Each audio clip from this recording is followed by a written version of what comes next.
여러분 이제 벚꽃 보셨습니까?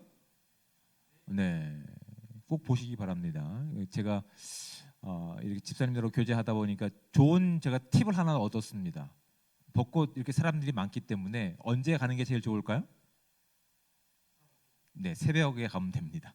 새벽에 가니까 물론 일방통행으로 돼 있지만 사람 없어서 호젓하게 벚꽃을 볼 수 있다라고 하더군요. 그러니까 여러분 이렇게 새벽에 새벽기도 드리고 함께 이렇게 벚꽃도 보고 함께 맥도날드에서 맥모닝으로 아침을 시작하는 것도 참 즐겁지 않을까 저는 그렇게 한번 권면해 드립니다.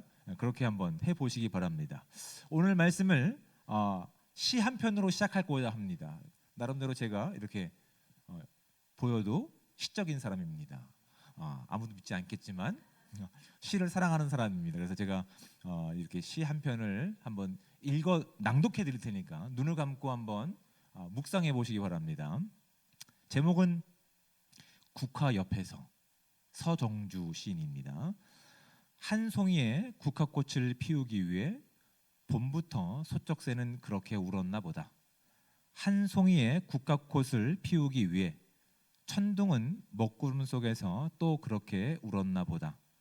그립고 아쉬움에 가슴 조이던 먼 젊음의 뒤안길에서 이제는 돌아와 거울 앞에 선 내 눈은 같이 생긴 꽃이여, 노란 내 꽃잎이 필라고 간밤에 무서리가 저리 내리고 내게는 잠도 오지 않았나 보다.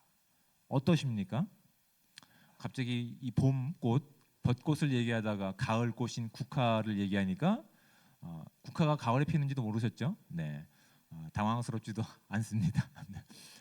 갑자기 봄꽃을 얘기하다 국화꽃을 얘기하니까 이거 무슨 경우지? 이렇게 하실 것 같은데 사실은 이제 이 시가 의미하는 내용이 뭔지 아시겠어요, 여러분? 한 송이의 국화꽃이 이 시인의 눈에 들어오기까지 많은 시간들이 필요했던 것이죠. 무더위가 있었고 또한 봄에 어떤 것들이 있었고 또한 분주한 어떤 바쁜 일상이 있었는데 마침 이제 서리가 내릴 추운 가을철이 되니 비로소 한숨 돌리는 그 시절 가운데 눈에 들어온 꽃이 이제 국화꽃이 되는 거예요. 그래서 그 꽃을 바라보면서 그리운 누이가 기억나는 이 어떤 감정을 이제 이 시인은 노래하고 있는 겁니다. 오랜 시간이 지나야, 오랜 시간이 흐르고 나야 비로소 그 꽃의 진가를 확인하게 되고 그 꽃의 의미를 확인한다라는 얘기죠. 봄에 제가 국화 얘기를 합니다. 제가 왜 이런 이야기를 드리냐면 여러분 지금 우리가 창세기 성경의 인물들을 살펴가고 있습니다. 그런데 성경 속에 등장하는 인물들은 잘하는 부분도 있어요. 분명히 잘하는 부분도 있지만 대부분의 경우에는 이런 부분까지 성경에 언급할 필요가 있을까라고 하는 의구심을 자아낼 만한 조금 이상한데라고 하는 부분들이 있습니다. 성경이 말하고 싶은 것은 어떤 인물됨의 어떤 위인전을 이야기하는 것이 아니라 그 인생 가운데 개입하신 하나님이 그 인생을 다루시고 만드셔서 결국 무엇을 목적하는 것을 우리로 알게 하신 목적이 성경 속에 있는 인물을 다루는 내용 가운데 있는 거예요. 지금 우리가 야곱의 톨레돗, 야곱의 족보 이야기를 하면서 지금 주로 지금 누구 이야기로 이 이야기가 채워지고 있냐면 요셉의 이야기들로 채워지고 있는 거예요.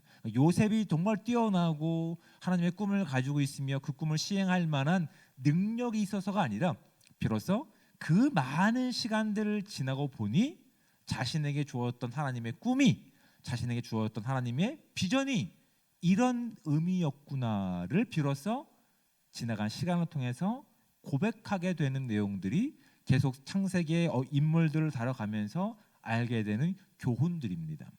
이 이야기는 오늘을 살아가는 저와 여러분 가운데도 동일하게 해당됩니다. 우리가 무엇인가 하나님의 사랑이라든지 구원을 받을 만한 자격이라든지 물론 그런 부분도 조금 있습니다. 그런데 이것이 너무나 완벽한 것이 아니죠. 늘 부딪히고 늘 깨어지고 사람과 상황에 따라서 늘 변하는 모습들이 우리의 모습이라 마치 야곱의 집안 사람들처럼 어떤 부분에서는 참 잘하는 것 같지만 전체적으로 바라보면 참 이런 사람들을 하나님이 왜 붙잡아서 세우시고 하나님의 약속 가운데 하나님의 약속을 실천하게 하시는가 궁금증을 자아내는데 사실은 이런 모습들이 우리의 모습들이라고요. 여러분 학창 시절에 모르겠습니다. 저는 이런 시절을 보냈어요. 학창 시절에 담임 선생님이 이렇게 얘기하죠. 주번 이 문제 풀어봐. 아닌가요? 그러니까 제가 세월이 여러분 때랑 달라서 이 예를 제가 함께 못 하겠습니다. 이런 거 하지 않습니까? 1번, 7번, 9번 이 문제 풀어봐. 그렇죠. 이게 동감이. 자, 1번, 7번, 9번 일어나서 이 문제 풀어봐라고 얘기합니다. 특별히 1번, 7번, 9번이 잘못했나요? 1번, 7번, 9번이 특별히 잘했나요? 아니죠. 그냥 선생님이 본인이 원하는 마음에 본인이 원하는 숫자를 불러내고 그리고 풀어보라고 하면서 나머지 사람도 그것을 이해하고 있는지 못하고 있는지를 점검하는 시간이 그렇게 되는 거죠. 야, 너 1번 뒤에 1번 대각선 왼쪽에 있는 애 일어나서 풀어봐. 그 사람들이 잘나서 불러서 선택하시고 질문을 풀게 하신 것이 아닙니다. 하나님의 주권이 하나님의 사랑이 무엇인지를 알게 하시기 위해서 특별히 선택하신 인물이 누구라고요? 야곱의 집안 사람들이라고요. 이스라엘 민족들이라고요. 또 저와 여러분들이라고요. 무엇인가 능력이 있거나 무엇인가 특별해서 우리를 부른 것이 아니라 하나님께서 이 땅 가운데 보이실 구원의 내용, 생명이 무엇인지를 알게 하시기 위해서 이렇게 부른 거라고요. 야, 1번 뒤에 있는 애 풀어봐. 1번 대각선 점프해서 풀어봐. 우리에게 어떤 자격이 없어요. 하나님께서 우리를 선택하셔서 하나님이 목적하시는 것들이 우리의 시간을 통해서 우리의 감정을 통해서 성취되고 이루어지는 걸 통해서 비로소 우리가 누구의 이야기를 꺼내게 하시는 겁니까? 하나님의 구원의 이야기를 우리가 고백하게 하시는 내용들이 성에 가득 차 있는 거예요. 그런 관점으로 성경의 인물들을 바라보셔야 되는 거예요. 그런 관점으로 야곱을 바라보셔야 되고 요셉을 바라보셔야 되는 거예요. 그렇게 하나님의 꿈이 주어졌지만 여전히 자신들이 가지고 있는 한계와 또한 편애의 모습, 끝까지 포기하지 않는 모습 가운데서 하나님의 꿈은 언제 이루어질지 너무나 막연한 시간을 보내고 있는 시간이었어요. 근데 그럼에도 불구하고 하나님은 철저하게 하나님께서 원하시는 방법과 또한 그런 모든 관계들을 만드셔서 가장 완벽하게 국화꽃이 피어날 수 있도록 벚꽃이 피어날 수 있는 그때를 정하고 계시는 거예요. 그리고 오늘 그 말씀을 가지고 본문을 보면 이렇게 되는 겁니다. 오늘 42장 1절 말씀. 그때에 야곱이 애굽에 곡식이 있음을 보고 아들들에게 이르되 너희는 어찌하여 서로 바라보고만 있느냐. 야곱이 또 이르되 내가 들은즉 저 애굽에 곡식이 있다 하니 너희는 그리로 가서 거기서 우리를 위하여 사오라. 그러면 우리가 살고 죽지 아니하리라 하매라고 돼 있어요. 하나님께서 그렇게 고집센 단장 같은 당번 같은 야곱과 요셉과 그 형제들을 선택하셔서 무엇을 우리 가운데 보이기를 원하시냐면 하나님의 꿈이 생명이 담겨 있으며 그 생명이 담긴 꿈이 성취될 때 비로소 하나님께서 원하시는 부흥이 이루어짐을 우리를 알게 하시는 거예요. 부흥은 엄밀히 말해서 수적인 증거가 아닙니다. 부흥은 다시 확인되는 하나님의 꿈인 거예요. 이것을 알 때 비로소 우리의 신앙이 바로 걷게 되는 시간들을 걷게 되는 거예요. 그런데 지금 야곱이 그 하나님의 꿈을 이해했을까요? 하나님의 꿈을 가지고 있는 요셉이 그 꿈을 이해했을까요? 성경을 찾아보면 그렇지 않은 거예요. 야곱은 기근이 그 땅에 있음을 보고 살기 위해서 전략을 짭니다. 그런데 하나님의 약속에 담겨 있는 이 땅을 벗어날 수 없으니 이제 요셉의 형제들에게 애굽에 가서 곡식 좀 사오라라고 얘기합니다. 너희들이 이렇게 넉넉고 있으면 누가 너희 생명을 보존하겠느냐? 그러니 좀 너희 생명을 보존할 수 있는 방법인 이 방법을 가지고 좀 가라. 내가 들어보니 애굽에 곡식이 있다 하더라. 근데 그 애굽에 누가 있는 거예요? 하나님이 보내신 요셉이 있었습니다. 하나님께서 보내신 요셉이 바로의 꿈을 통해서 바로의 꿈이 성취되면서 누구의 꿈이 이루어지는 것을 기대하고 계십니까? 하나님의 꿈이, 하나님께서 요셉에게 주셨던 꿈이 이루어지는 것들을 확인하게 하신다고요. 아무 상관없는 바로에게 하나님은 꿈을 주십니다. 그리고 그것을 대비하게 하십니다. 그런데 그 꿈을, 그 생명이 담겨 있는, 부흥이 담겨 있는 꿈을 유일하게 실현할 사람은 하나님이 선택하셨던 당번 같은, 오늘의 1번과 7번 같은 요셉이었어요. 요셉도 아직은 이것을 분명하게 알지 못했어요. 그런데 하나님의 말씀에 그가 그렇게 함께하는 시간을 통해서 하나님이 가장 완벽하게 정해놓은 시간 가운데서 지금 그것이 하나하나 이루어져 가고 있다는 사실들을 우리로 분명하게 성경은 알게 하십니다. 여러분, 이것이 이 성경이 언급하고 있는 복음에 대한 내용이 너무나 밀접하게 담겨 있는 거예요. 예수 그리스도를 통해서, 예수 그리스도의 십자가를 통해서 우리뿐만 아니라 아직 구원받지 못하는 온 인류 가운데 하나님의 생명을 허락하시기 위해서 마치 저와 여러분들을 그렇게 야곱과 요셉처럼 불러내셔서 주어진 그 자리에 보내시는 거예요.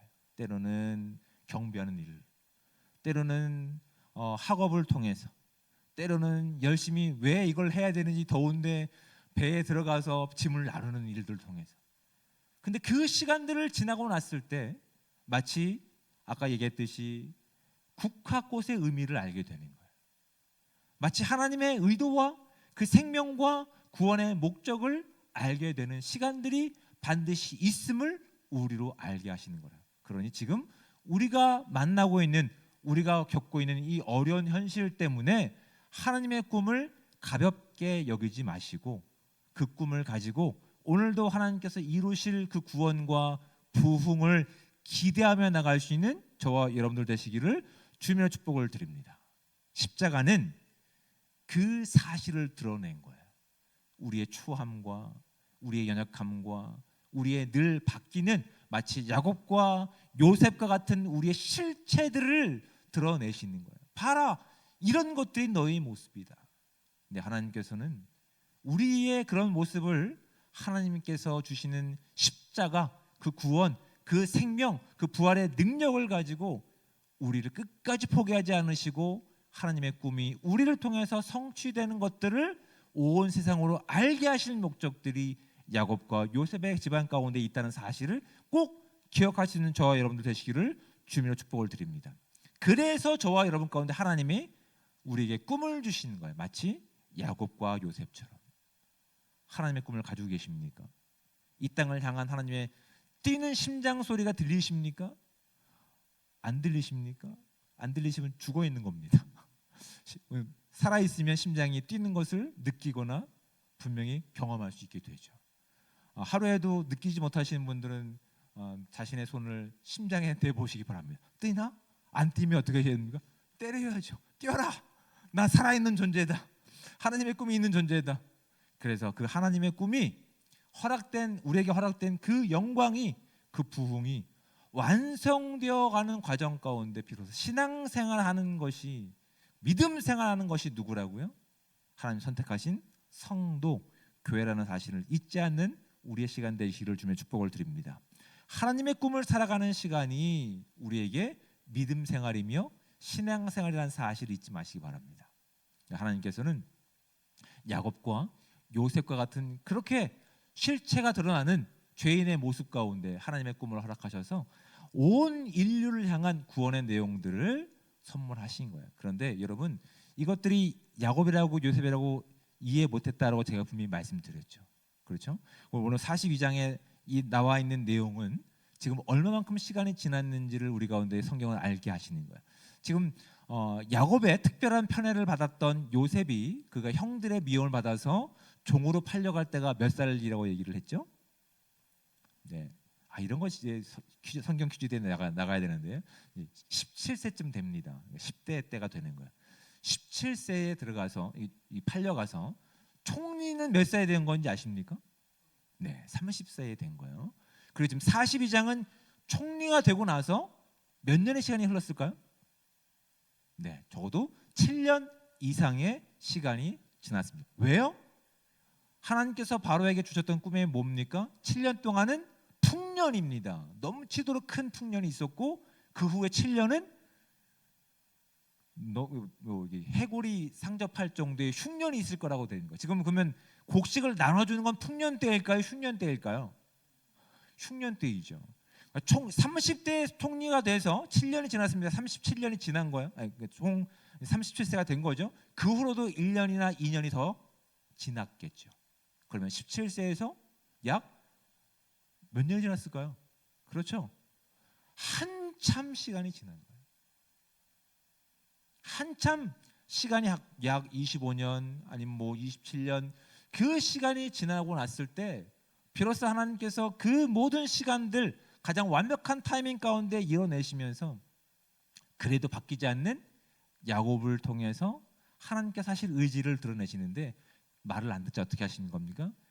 온 땅 가나안 땅에도 기근으로 덮어버리게 하시는 거예요. 어쩔 수 없이 생명에 있는 어쩔 수 없이 하나님의 꿈이 담긴 이집트로 갈 수밖에 없게끔 만드신다고요. 그런데 끝까지 포기하지 못하는 것이 있어요. 야곱은 어떤 걸 포기하지 못했을까요? 요셉을 포기하지 못했던 것처럼 그의 동생인 베냐민을 포기하지 않는 거예요. 또 편애하고 있는 거예요. 근데 하나님의 꿈은 10명만이었을까요? 모든 형제였을까요? 모든 형제였던 거예요. 야곱이 끝까지 포기하지 않자 하나님은 더 극심한 고통을 통해서 더 극심한 흉년을 통해서 끝까지 포기하지 않는 야곱의 고집, 끝까지 하나님께서 원하시는 꿈을 방해하는 그의 완고한 죄악들을 다 허무시고 하나님의 꿈이 이루어질 수 있는 기회로 삼으시는데 재미있는 것은 이제 내용들이 참 재미있습니다. 자, 7절 말씀을 볼까요? 요셉이 보고 형들인 줄 아나 모른 채 했다라고 되어 있는 거예요. 약 40세, 약 40이 가까운 나이가 된 거예요. 약 25년이 지난 시점에 있어요. 형들은 이 유대인들이니까 그렇죠. 이렇게 히브리인들이니까 목축업을 하는 사람들이니까 외형적인 모습은 크게 변화가 없습니다. 이렇게 긴 외투 옷을 입고 수염을 기르고 그런 모습들. 물론 좀 뭐 신색이 좀 나았긴 했겠지만 바뀐 게 없습니다. 그런데 요셉은 많은 외형적인 변화가 있습니다. 이집트에는 머리털을 다 밀었어요. 수염도 다 밀었어요. 위생적인 문제 때문에. 그러니까 요셉은 형들을 기억했습니다. 더군다나 기억할 수밖에 없는 게 뭡니까? 17세 자기의 어떤 울부짖음을 다 무시하고 자기를 팔아버린 형들이 응원이 졌을까요? 안 졌을까요? 졌겠죠. 잠마다 아마 경기를 키지 않았을까? 오늘날 뭐랄까요? 트라우마? 이런 것들이 아마 요셉에게 있었겠죠. 근데 성경은 그런 것들을 언급하지 않는다. 언급하지 않아요. 어떤 아픔이 있었는지. 다만 요셉은 형들을 분명히 알아봤어요. 근데 형들은 요셉을 알아보지 못하는 거예요. 아직 해결되지 않은 응어리가 요셉에게 있는 거예요. 그리고 딱 보니 누가 빠져 있는 거예요? 자기의 동생인 베냐민이 빠져 있는 거예요. 나까지 팔아버렸다면 자기 동생, 내가 보여줄 수 있는 형이 없는 베냐민은 어떻게 했을까? 요셉의 마음 가운데 아마 쿵쿵거리는 마음이 있었을 거예요. 나까지 팔아버렸는데 베냐민까지 어떻게 한 거 아니야? 그 마음들이 아마 요셉의 가운데 있었을 거예요. 그래서 이렇게 보십시오. 8절 요셉은 그의 형들을 알아보았으나 그들은 요셉을 알아보지 못하더라. 요셉이 그들에게 대하여 꾼 꿈을 생각하고 이 꿈은 어떤 꿈입니까? 하나님께서 요셉에게 주셨던 꿈이에요. 거기에는 모든 형제가 다 등장합니다. 아버지까지 등장해요. 근데 지금 베냐민도 없고 아버지도 없어요. 그러면 요셉은 어떤 마음을 가지고 있을까요? 나까지 팔아먹었는데 베냐민도 어떻게 하고 아버지도 죽인 거 아니야? 충분히 그렇게 생각해 볼 수 있는 시간이었다고. 그래서 요셉이 한 말을 보십시오. 요셉이 그들에게 대하여 꾼 꿈을 생각하고 그들에게 이르되 너희는 정탄 꿈들이라 이 나라의 틈을 엿보려고 왔다라고 얘기합니다. 그래서 그 이제 변명들이 이제 10절부터 드러나는데 그들이 요셉에게 이르되 내 주여 아니니이다. 당신의 종들은 공물을 사러 왔나이다. 우리는 다 한 사람의 아들들로서 확실한 자들이니 당신의 종들은 정탐꾼이 아니니이다. 11절 말씀 가운데 확실한 자들입니다라는 말은 정직한 자들입니다라는 그런 의미입니다. 근데 요셉은 지금 눈에 보이는 것을 믿을 수밖에 없잖아요. 자기를 팔아버렸으니까. 그런데 아버지와 내 동생은 어디 있느냐 이걸 증명받아야 되니까 계속 다그쳐서 묻습니다. 그래서 요셉의 형제들은 그것을 증명하기 위해서 13절 말씀을 보십시오. 그들이 이르되 당신의 종 우리들은 12형제로서 가나안 땅 한 사람의 아들들이라 막내 아들은 오늘 아버지와 함께 있고 또 하나는 없어져 있나이다. 이 말을 듣습니다. 요셉이 이 말을 들었을 때 나름대로 안도했겠죠. 아버지가 아직 살아계시는구나. 요셉도 아직 아버지와 함께 있구나. 그런데 아직 아버지는 형들을 믿지 못하는구나. 이 이야기를 들었을 때 요셉은 이것들이 다 보여졌을 거예요. 그래서 이들이 진짜를 말하는지 거짓말을 말하는지를 다시 확인해야 될 필요성을 느꼈던 것 같아요. 그래서 그들을 어떻게 하냐면 그들을 옥에 3일 동안 가둡니다. 자, 18절 말씀을 볼까요? 17절. 그들을 다 함께 3일을 가두었더라. 사흘 만에 요셉이 그들에게 이르되 나는 하나님을 경외하노니 너희는 이같이 하여 생명을 보존하라. 너희가 확실한 자들이면 너희 형제 중 한 사람만 그 옥에 갇히게 하고 너희는 곡식을 가지고 가서 너희 집안의 굶주림을 구하고 너희들의 말이 진실인지 알기 위해서 너희 막내를 데리고 오라라고 얘기를 합니다. 그렇죠? 그러니까 아직 그 많은 시간이 지나가면서 가지고 있었던 마음의 상처와 오해들이 있었던 거예요. 그리고 21절 말씀을 보십시오. 이제 요셉이 바로 애굽 사람인 것을 알고 그들이 자신들의 말을 이해하지 못하는 줄 알고 서로 얘기하는 겁니다. 그들이 서로 말하되 우리가 아우의 일로 말미암아 범죄하였도다. 여기서 아우의 일은 누구입니까? 요셉의 일이라고요.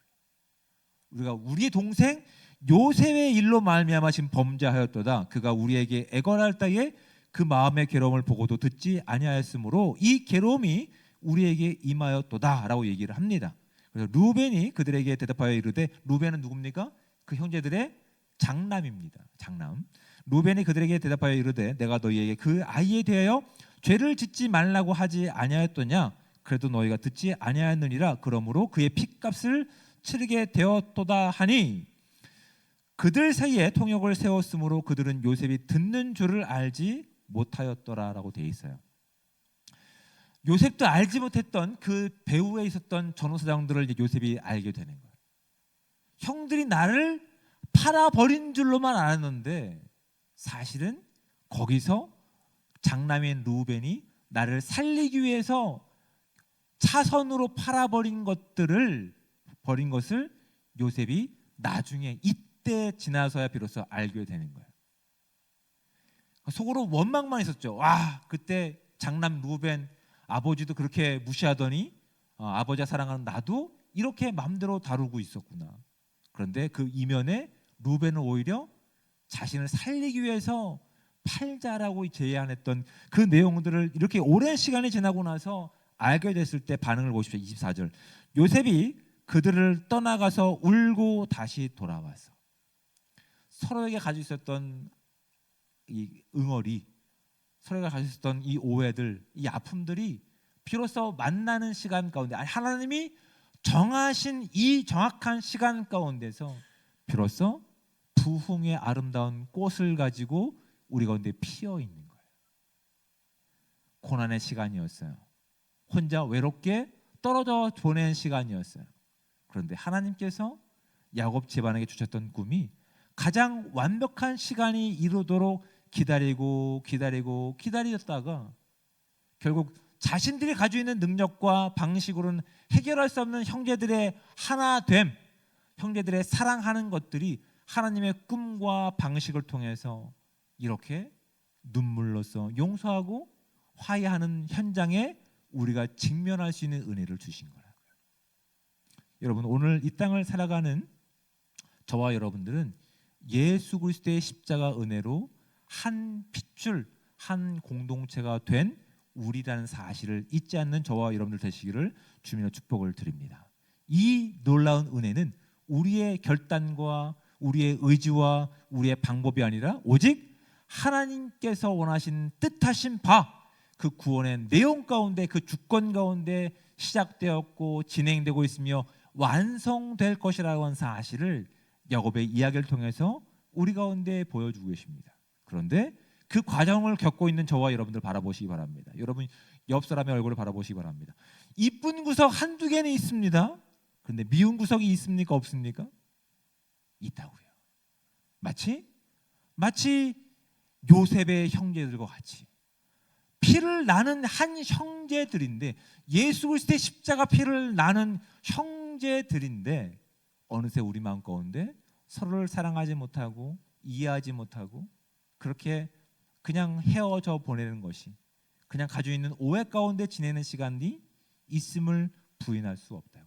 근데 하나님께서 그 모든 어려움의 시간들, 어둠의 시간들, 외로움의 시간들을 다 보내시면서 하나님께서 원하시는 부흥, 그 생명을 피울 가장 완벽한 시간을 우리 가운데 기대하고 계신다는 사실, 우리가 잊지 않는 저와 여러분들 되시기를 주님의 축복을 드립니다. 그 모든 시간들이 지났을 때 하나님이 그들 가운데 개입하시는 것을 알았던 요셉이 어떻게 얘기합니까? 나는 하나님을 경외하는 사람들이다. 형제들도 어떻게 얘기합니까? 우리가 하나님께 대하여 죄를 범했을 뿐만 아니라 우리 동생 아우에게 행했던 일들이 하나님께 대하여서 지금 죄값을 받고 있는 거라고 하나님을 인정하는 고백들이 나오게 되는 것들이라고요. 그러니 여러분, 하나님께서 우리 가운데 꿈을 주시고 생명을 주시고 서로 다른 우리를 통해서, 서로 용납할 수 없는 우리를 통해서 무엇을 기대하고 계십니까? 아름답게 꽃필 구원의 때를 기대하고 계셨던 사실을 우리가 잊지 않고 포기하지 않고 믿음으로 걸어갈 수 있는 저와 여러분들 되시기를 주님의 축복을 드립니다. 그래서 여러분 에베소서의 말씀을 보면 교회론이라고 얘기합니다. 에베소서 말씀, 시간이 많이 갔지만 찾아보겠습니다. 에베소서 2장, 신약성경입니다. 에베소, 빌립보, 골로새 이렇게 됩니다. 이런 것도 성경 퀴즈대에 이렇게 나오면 좋은데. 네. 에베소서 2장, 에베소서 2장 1절에 어떤 말로 이해해주는지 아십니까? 이렇게 선포합니다. 그는 허물과 죄로 죽었던 너희를 살리셨도다. 우리의 모습이라고요. 우리가 서로 허물을 가지고 있어요. 서로 아픔을 가지고 있어요. 서로 억울함을 가지고 있어요. 그런데 예수 그리스도의 십자가, 그 생명, 그 부활, 그 부흥은 허물과 죄로 죽었던 우리에게 부활하신 예수의 십자가를 통해서 생명을 허락하신 하나님의 능력임을 믿고 고백하시는 저와 여러분들 되시기를 주님의 축복을 드립니다. 그리고 이어지는, 집에 가서 읽어보시기 바랍니다. 14절 말씀을 볼까요? 에베소서 2장 14절. 그는 우리의 화평이신지라 둘로 하나를 만드사 원수된 것 곧 중간에 막힌 담을 자기 육체로 하시고 법조문으로 된 계명의 율법을 폐하셨으니 이는 이 둘로 자기 안에서 한 사람을 지어 화평하게 하시고 또 십자가로 이 둘을 한 몸으로 하나님과 화목하게 하려 하심이라. 원수된 것을 십자가로 소멸하시고 또 오셔서 먼 데에 있는 너희에게 평안을 전하시고 가까운 데에 있는 자들에게 평안을 전하셨으니 이는 그로 말미암아 우리 둘이 한 성령 안에서 아버지께로 나감을 얻게 하려 하심이라. 아멘. 여러분, 저와 여러분 가운데 누구의 꿈이 있습니까? 하나님의 꿈이 있습니다. 우리의 모습을 통해서 무엇이 보입니까? 별로 좋지 않은 모습, 내가 원하지 않는 모습이 보일 수 있습니다. 그 보이지 않는, 그 눈에 보이는 그런 것 때문에 무엇이 가려지게 됩니까? 하나님께서 우리 안에 심겨진 하나님의 꿈, 부흥이 가려질 수 있다고요. 그래서 사도 바울은 분명히 교회 가운데 이렇게 얘기하는 겁니다. 우리의 죄악된 허물들을 예수님께서 십자가로 다 허무셨다라고. 그리고 그분이 자신의 몸을 통해서 우리를 하나 되게 하시고 완성해 가셔서 하나님께서 원하시는 그때에 아름답게 벚꽃으로 피어나고 국화꽃으로 피어나고 그렇게 피어나게 될 줄을 믿음을 가지고 고백하고 그 길을 묵묵히 걸어가며 하나님께서 원하시는 아름다운 뜻을 이뤄낼 수 있는 복되게 한 삶이 저와 여러분 가운데 있기를 주님의 축복을 드립니다. 아멘.